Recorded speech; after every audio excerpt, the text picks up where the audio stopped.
The sand beneath my feet tells 1,000 stories of blood and glory, but today it's going to tell mine.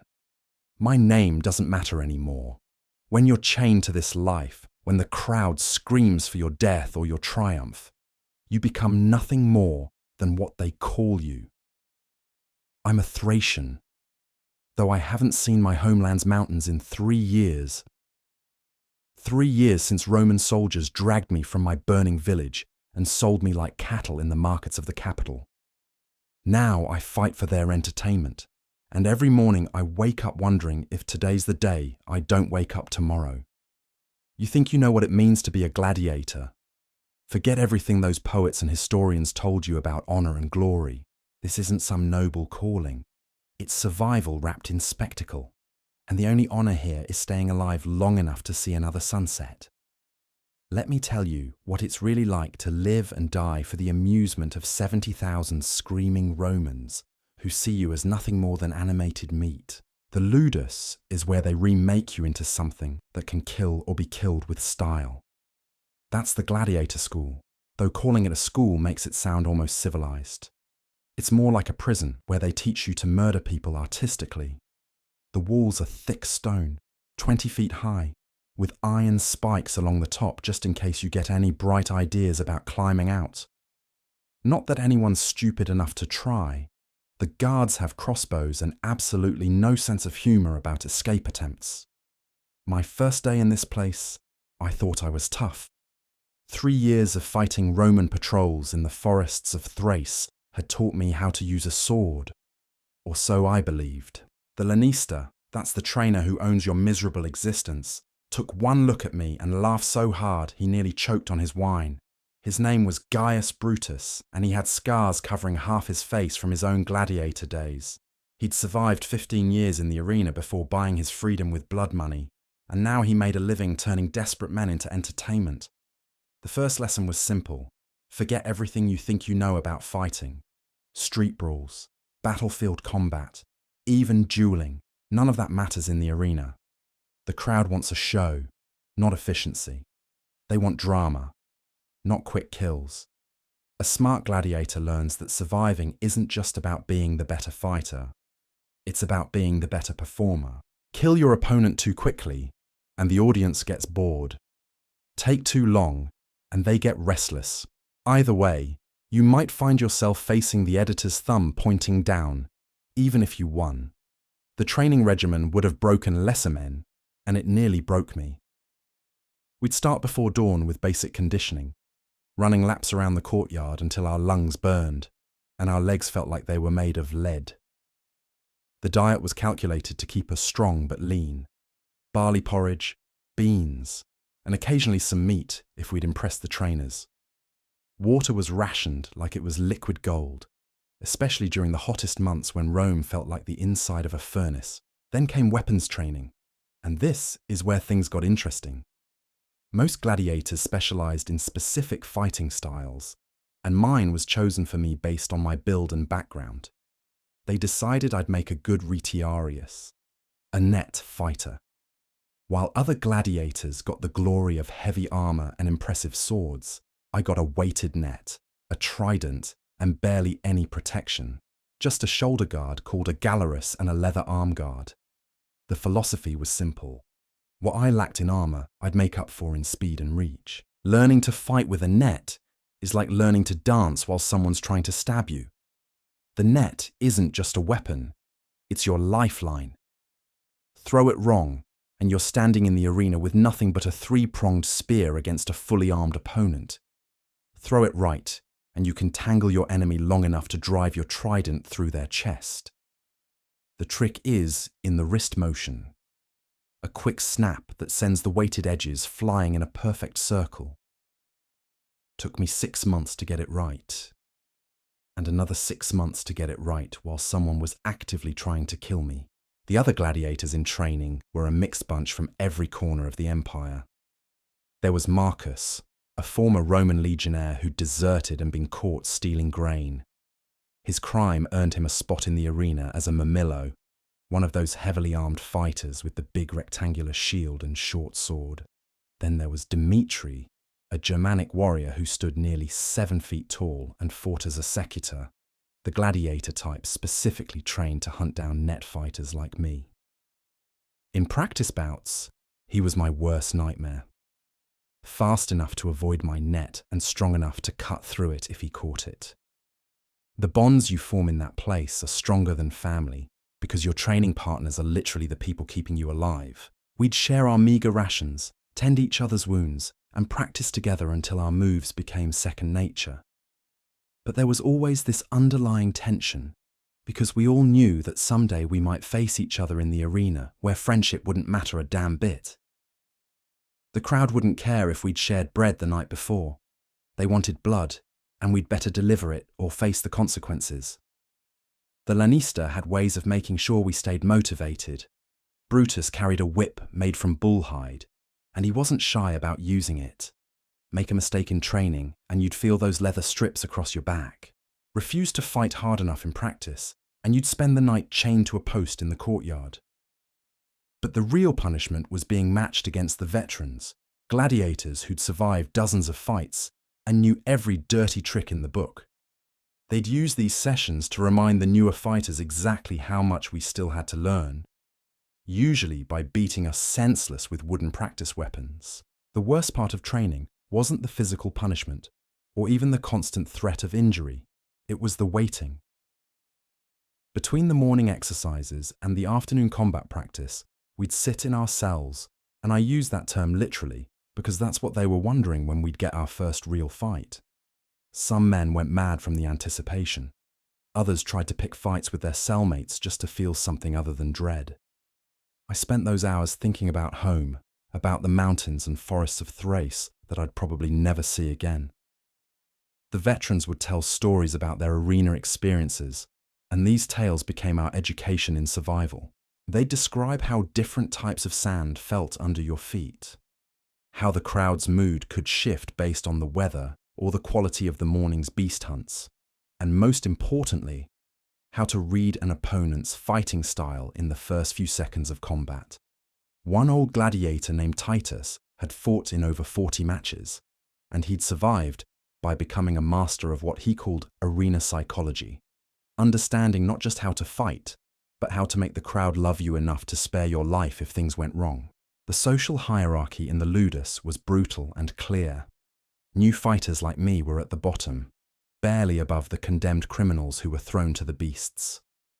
Above us were the gladiators who'd survived their first few fights, then the veterans who'd earned decent reputations, and at the top were the rare few who'd become genuine crowd favourites.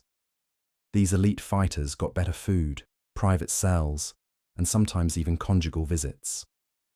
The rest of us dreamed of reaching that level, though we all knew the odds were stacked against us surviving long enough to enjoy such luxuries.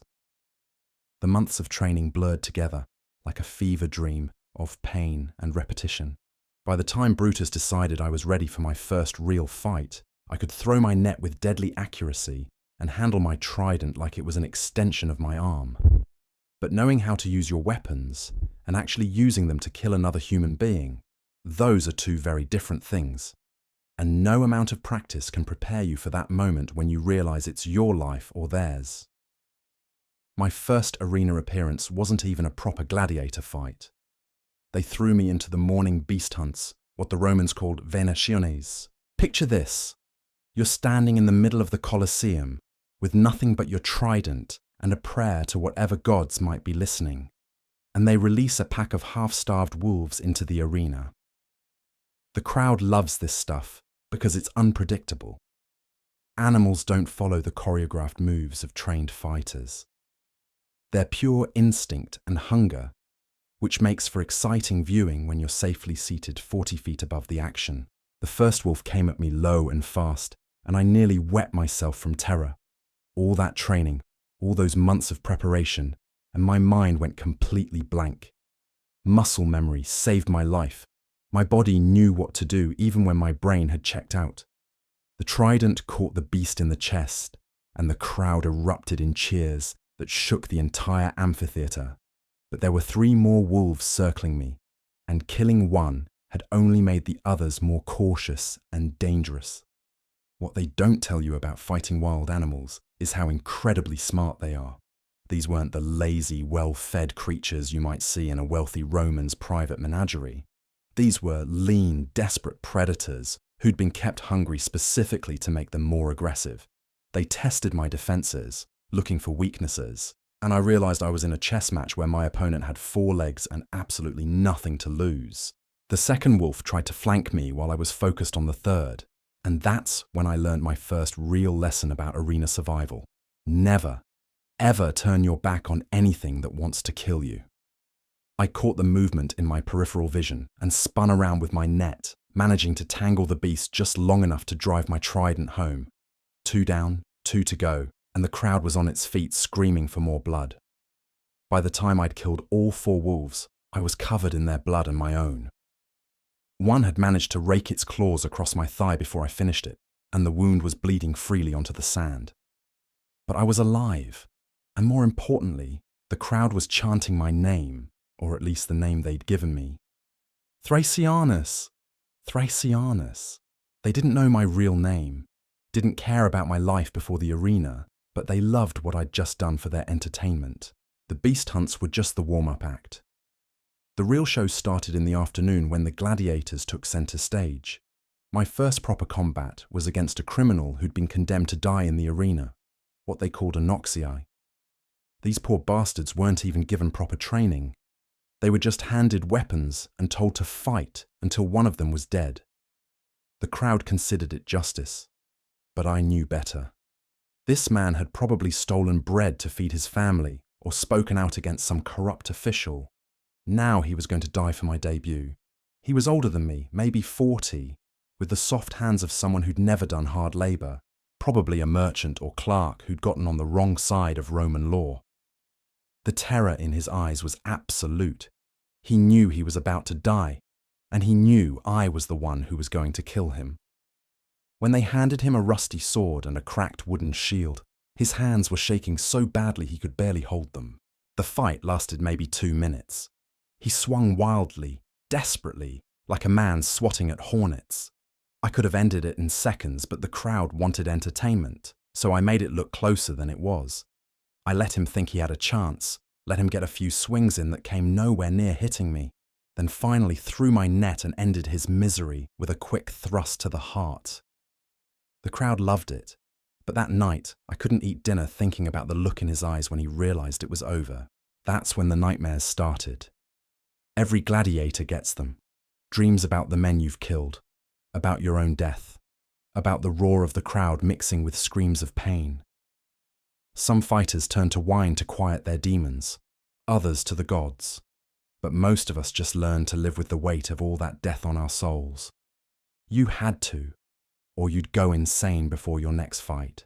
The money was better than I'd expected, though. Win a fight, and you earned a purse that could buy decent food, better weapons, even small luxuries like olive oil for your wounds, or a visit from one of the prostitutes who worked the gladiator schools. Lose. And you earned nothing except maybe a quick death if the crowd was feeling merciful. The economics were simple. Stay alive, and you could almost pretend you were more than a slave. Die, and you became nothing but a footnote in someone else's entertainment. After that first victory, my status in the ludus changed overnight. The other gladiators who'd been treating me like fresh meat suddenly started showing respect. Brutus gave me better rations and moved me to a cell with an actual window. Small improvements, but when your life is measured in tiny victories, these things matter more than you might think. But success in the arena is a double-edged sword. And I learned that lesson the hard way. The better you get, the more dangerous your opponents become. My second fight was against another retiarius, a veteran named Cassius, who'd survived 12 matches and had a reputation for dirty tactics. This wasn't going to be another execution disguised as combat. This was a real fight between trained killers, and only one of us was walking out of that arena. Cassius had tricks I'd never seen in training. He could make his net whistle through the air in patterns that confused the eye, and his trident work was so smooth it looked like a deadly dance. But what made him really dangerous was his understanding of crowd psychology. He knew exactly when to showboat, when to play for sympathy, and when to go for the kill. Watching him work was like getting a masterclass in arena survival. The fight started with both of us circling each other, nets ready, looking for that perfect opening. The crowd was quieter than usual. They could sense this was going to be something special. Two net fighters going at each other was rare enough, but two skilled ones was practically unheard of. We tested each other's defenses for what felt like hours, but was probably only minutes, neither wanting to make the first mistake. When Cassius finally threw his net, I barely managed to dodge it. The weighted edges whistled past my ear close enough that I could feel the breeze. But dodging left me off balance, and he was already moving with his trident, trying to pin me against the arena wall where I'd have no room to maneuver. This was exactly the kind of tactical thinking they couldn't teach you in training. Real combat experience that came from years of not dying. I managed to slip away from the wall, but Cassius was already repositioning, and I could see why he'd survived so many fights. This wasn't just about physical skill. It was chess played with weapons where every move could be your last. He feinted left with his trident, and when I moved to counter, he whipped his net around in a backhanded throw that caught my trailing leg. Not a full entanglement, but enough to slow me down and give him the advantage he needed. The crowd erupted as I stumbled, and I could feel their bloodlust like a physical thing pressing down on the arena. This was what they'd come to see. Two skilled fighters pushing each other to the absolute limit. Cassius pressed his attack, driving forward with his trident in quick, controlled thrusts that kept me dancing backward. One slip, one moment of lost balance, and those three prongs would punch through my chest like I was made of parchment. But desperation breeds innovation, and I did something that probably saved my life. Instead of trying to free my leg from his net, I used it as an anchor point and spun around it, whipping my own net in a wide arc that caught him completely off guard. The weight struck him across the face, and while he was stunned, I managed to kick free of his entanglement and create some distance between us. Blood was streaming down his cheek where the net weights had opened up a gash, and for the first time since the fight started, I saw uncertainty in his eyes. The crowd was going absolutely wild. They could sense the momentum had shifted. Cassius wiped the blood away with the back of his hand and smiled at me, but it wasn't a friendly expression. It was the grin of a man who just realized his opponent might actually be dangerous. The second phase of our fight was faster, more desperate. We'd both shown our best moves, and now it came down to who could adapt quicker and who would make the first fatal mistake. Cassius tried a combination attack, net low, trident high, but I'd seen him telegraph it and managed to catch his trident shaft with my own, locking our weapons together in a test of pure strength. This was where my years of hard labor before becoming a gladiator paid off. Cassius was skilled and experienced, but I was younger and stronger. Slowly, inevitably, I forced his trident point away from my chest and toward his own. The realization hit his eyes a split second before my trident punched through his ribcage, and he looked almost surprised that this was how it was going to end. The crowd's roar was deafening as Cassius dropped to his knees, my trident still buried in his chest. He looked up at me with something that might have been respect, or maybe just resignation. He'd known this day would come eventually. Every gladiator does. The only question is whether you die fighting or die cowering, and Cassius had died like a warrior. I pulled my trident free and stepped back, raising my weapons to acknowledge the crowd's approval. The editor gave the signal for mercy. Not that it mattered since Cassius was already dead, but it meant the crowd approved of my performance. More importantly, it meant I'd earned another day of life and another purse to add to my small collection of coins. Walking out of that arena, covered in another man's blood, I felt something I hadn't experienced since my capture. Pride. Not in the killing. That part still made my stomach turn, but in the fact that I'd faced a superior opponent and found a way to win. The other gladiators who'd watched from the holding area looked at me differently now. I wasn't just another condemned criminal learning to die entertainingly. I was becoming a real gladiator. But success breeds expectation, and the crowd that cheered for you today will just as happily watch you die tomorrow if you give them a good show. My third fight was against a murmillo named Brutus. Not my trainer, but a mountain of a man from Gaul who carried a shield that looked like a door and a sword that could probably cut through tree trunks. The matchup was classic. Speed and reach against strength and protection. The betting odds were heavily against me, which was actually good news. When the crowd expects you to lose, they're more impressed when you win, and impressed crowds are merciful crowds. But first, I had to survive long enough to impress anyone, and Brutus looked like he could crush my skull with his bare hands.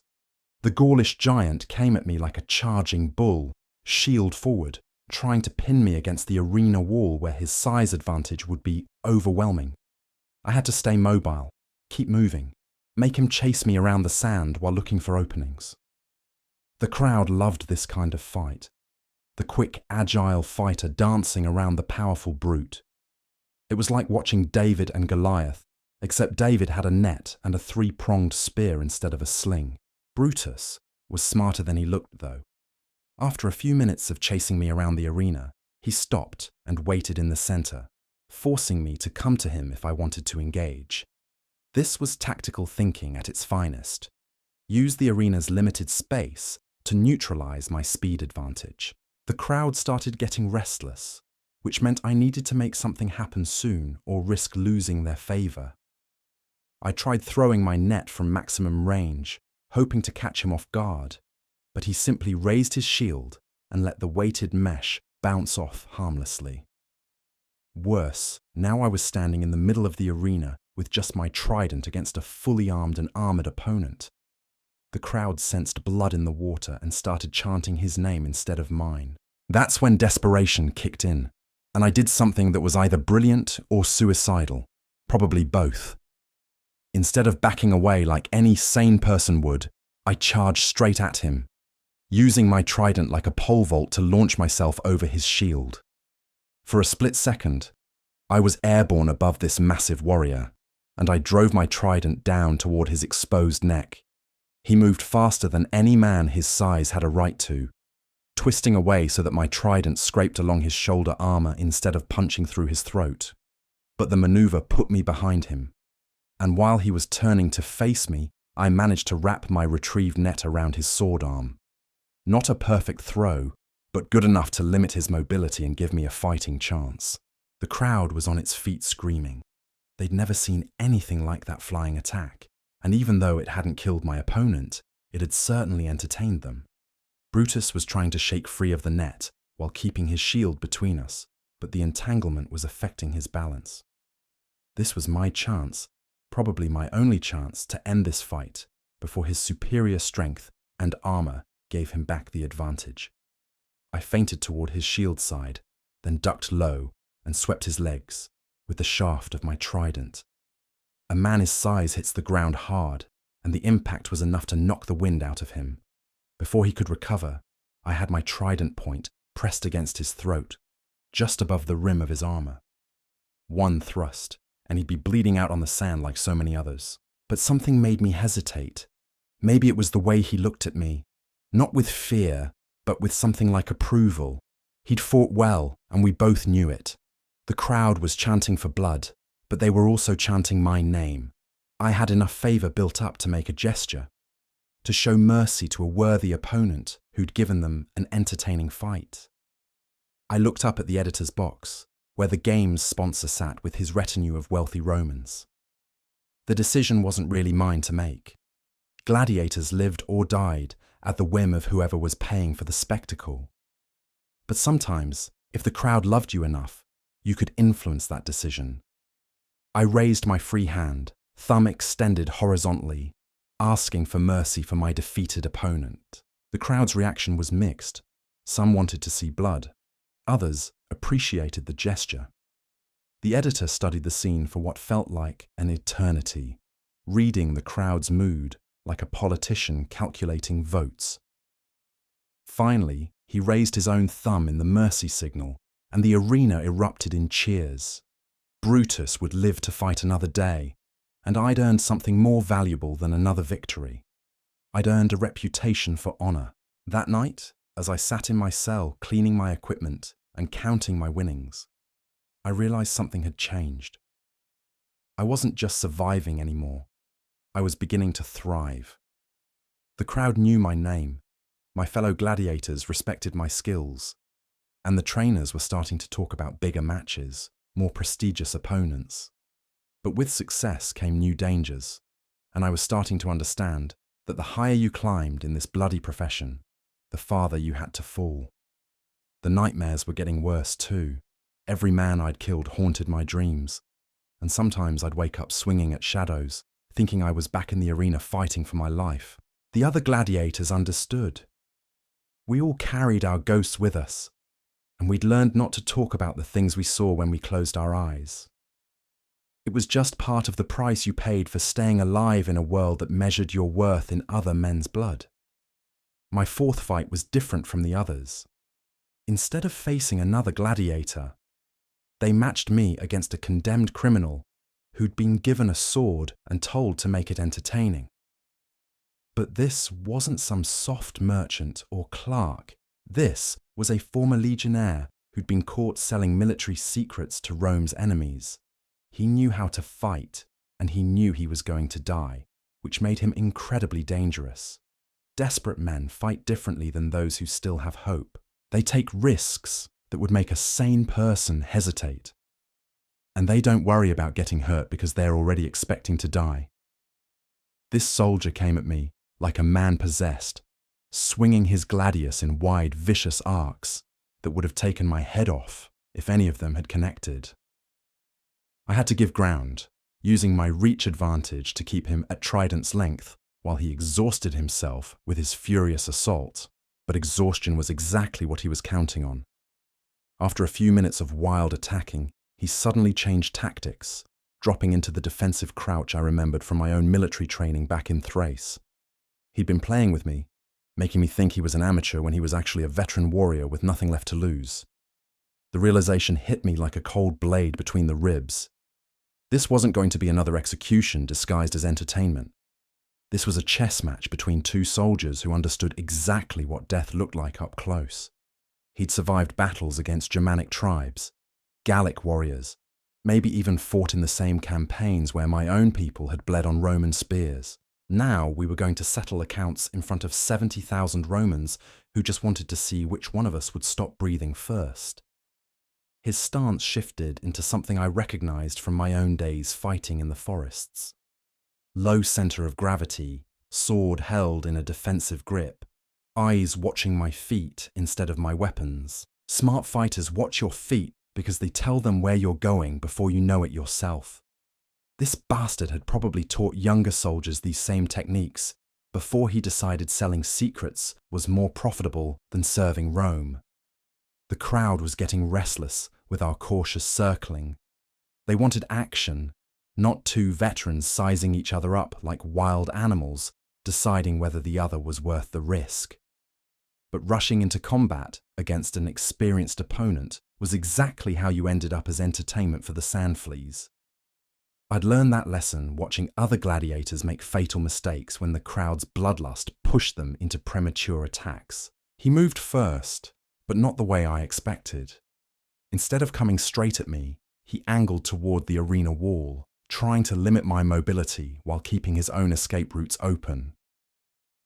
Military thinking applied to arena combat. Use the terrain to your advantage. Control the battlefield. Make your opponent fight on your terms.